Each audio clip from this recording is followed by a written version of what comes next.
Guys, magandang gabi So, andito naman tayo guys papunta tayo sa Naga. Mag chill ride muna tayo.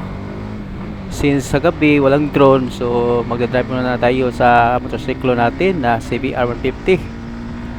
So, makikita mo mga idol na ang takbo natin ay nasa 82 or 70 ang pinakamababa.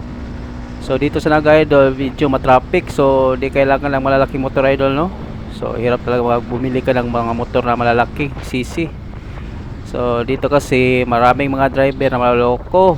So makikita mo may parang mag-cross yata yun.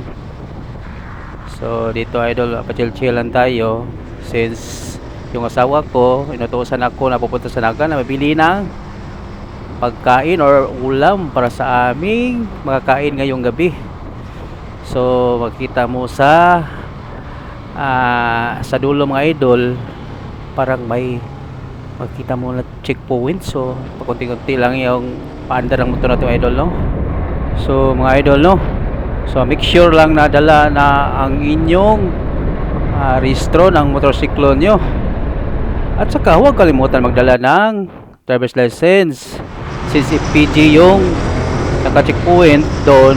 So make sure yung lahat ng katawan mo, may pantalon ka, nakasapatos ka, yung ilaw ng motor mo ay okay.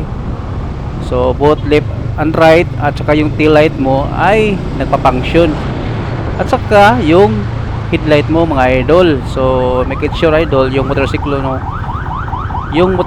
nyo na okay. So kahit paparahin kayo ng HPG, wala problema. So salamat idol So nandito tayo sa lechonan na dito bibili tayo ng malaking lechon na kakainin natin ngayong gabi. So maraming salamat mga idol sa panonood. Bye bye.